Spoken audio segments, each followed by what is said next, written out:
शांति। सुनते हैं 23 जुलाई 1969 को चले हुए मीठे बाप दादा के महावाक्यों का मंथन। टाइटल है सफलता का आधार परखने की शक्ति। बड़ी एकाग्रता सहित सुनेंगे। बाप दादा हर एक में 4 बातें देख रहे हैं। वो 4 बातें कौन सी हैं? एक तो ताज देख रहे थे, दूसरा तख्त, तीसरा तदबीर और चौथा तकदीर। यही 4 चीज़ें हर एक में देख रहे हैं। बाबा ने कहा संगम का ताज कौन सा होता है मालूम है? ताज को सदा ही सिर पर रख कर चलते हैं, वह कभी कभी ताज को किनारे रख देते हैं। फिर मीठे बाबा ने कहा अपनी तदबीर और तकदीर की परख है।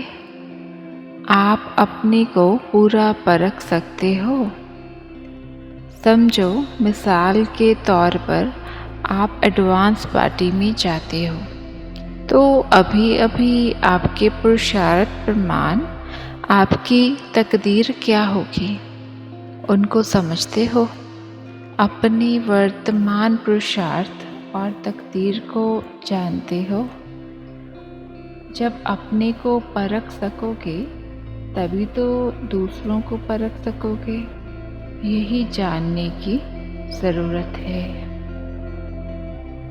फिर मीठे बाबा ने कहा जैसे जैसे परखने की शक्ति तीव्र हो जाएगी वैसे वैसे सफलता भी मिलती जाएगी। परख पूरी ना होने कारण जो उनको चाहिए, जिस रूप से उनकी तकदीर जग सकती है, वो रूप उनको नहीं मिलता है। इसलिए ही सर्विस में सफलता कम मिलती है। कम सर्विस की रिज़ल्ट क्या देखने में आती है कि प्रजा तो बहुत बन जाती है, वारिस बहुत कम। फिर मीठे बाबा ने कहा भविष्य में आने वाली बातों को परखने की शक्ति चाहिए और निर्णय करने की भी शक्ति चाहिए। निर्णय के बाद फिर निवारण की शक्ति चाहिए, तभी सामना कर सकेंगे और सामना करने के बाद यज्ञ की प्रत्यक्षता की सफलता पाओगे। बाबा ने कहा सीढ़ी उतरने और चढ़ने का ज्ञान सिखाने लिए बुलाया है। अब किस बात में उतरना है और किस बात में चढ़ना है। बड़प्पन तो पकड़ लिया है, मगर बड़प्पन होते हुए भी जहाँ पर छोटेपन की सीढ़ी उतरना होता है वहाँ पर फट उतर नहीं सकते हो। 1 सेकंड में मालिक और 1 सेकंड में बालक बने की आवश्यकता है।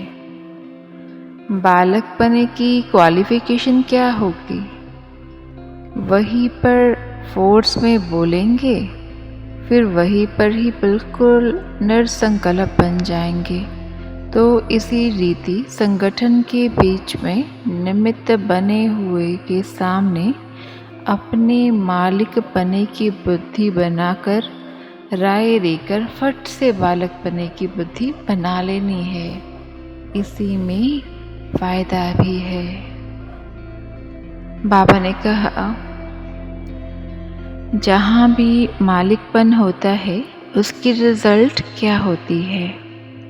एक तो समय खराब होता है और शक्ति भी वेस्ट जाती है, और जो 1-2 में स्नेह बढ़ना चाहिए वह कम होना संभव हो जाता है। इसलिए आप लोग जैसे कि जिम्मेवारियां लेते जाएंगे वैसे वैसे आपको इस सीढ़ी को उतरने और चढ़ने की आवश्यकता होगी। तो इन एडवांस भविष्य सर्विस की सफलता के लिए ये शिक्षा दे रहे हैं। बाबा ने कहा, जो निमित्त बने हुए हैं उनको बहुत निर्माणचित बनना पड़ेगा। निर्माण अर्थात अपने आप, अपने मान का भी त्याग। त्याग से फिर और ही ज़्यादा भाग्य मिलता है। जितना आप त्याग करेंगे उतना और ही आपको स्वमान मिलेगा। जितना अपना स्वमान खुद रखवाने की कोशिश करेंगे उतना ही स्वमान गंवाने के कारण बन जाएंगे। अब बाबा ने कहा, परखने की शक्ति बढ़ाने का क्या पुरुषार्थ है। दिल की सफाई से भी इस बात में बुद्धि की सफाई जांचती चाहिए।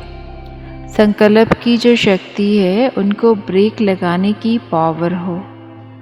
मन का संकल्प व बुद्धि की जजमेंट जो भी होती है, तो मन और बुद्धि दोनों को एक तो पावरफुल ब्रेक चाहिए और मोड़ने की भी शक्ति चाहिए।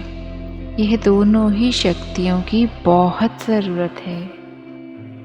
आत्म अभिमानी अर्थात बाप की याद। आत्मिक स्वरूप में बाबा की याद नहीं रहे, ये तो हो नहीं सकता। जैसे बाप दादा दोनों अलग अलग नहीं हैं, वैसे आत्मिक निश्चय बुद्धि से बाप की याद भी अलग नहीं हो सकती है। क्या एक सेकंड में अपने को बिंदु रूप में स्थित नहीं कर सकते हो। कर्म करते हुए अपने को अशरीरी आत्मा महसूस करें। ये सारे दिन में बहुत प्रैक्टिस चाहिए। प्रैक्टिकल में न्यारा होकर कर्तव्य में आना, ये जितना जितना अनुभव करेंगे उतना ही बिंदु रूप में स्थित होते जाएंगे। समय को सफल करना भी बहुत बड़ी शक्ति है। जैसे अपनी एनर्जी वेस्ट करना ठीक नहीं है, वैसे ही समय को भी वेस्ट करना ठीक नहीं है। एक एक की प्रजा प्रख्यात होगी। जब प्रजा प्रख्यात होगी तब पद भी प्रख्यात होगा। हर एक की प्रजा और भक्त प्रख्यात होंगे। भविष्य पद के पहले संगम की सर्विस में सफलता स्वरूप का यादगार प्रख्यात होगा। भविष्य पद भी प्रख्यात होगा।